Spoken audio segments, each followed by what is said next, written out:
తెల్లగర్జల కూర వండుతున్నానండి. కడుక్కొని కోసుకొని పెట్టుకోవాలండి బాగా శుభ్రం చేసి.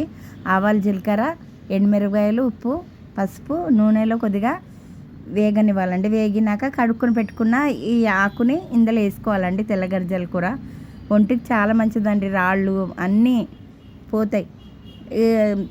జొన్నపిండి అండి, పచ్చ జొన్నపిండి ఉడికి నీళ్ళలో వేసి ఒక గ్లాస్ పిండికి ఒక గ్లాసు వాటర్ పోసుకొని కలుపుకొని మూత పెట్టుకొని ఈ కూర అయిపోయిందండి. కూర దించేస్తున్నా. ఇగోనండి, చపాతీ పిండి లెక్క చేసుకోవాలి. మనం ఉడకబెడితే రొట్టె బాగా వస్తుంది. జొన్నపిండి కాల్చుకోవాలండి. పైన కొంచెం నీళ్ళు వేసుకోవాలి. కొంచెం నీళ్ళు వేసుకొని కాల్చుకోవాలండి. చాలా బాగుంటుంది, మెత్తగా వస్తుందండి. ఆకుకూర వేసుకొని ఉల్లిగడ్డ, జొన్న రొట్టె, పచ్చ జొన్న పిండి అండి. ఇది చాలా బాగుంటుంది, సూపర్ ఉంటుందండి. మీరు కూడా ట్రై చేయండి.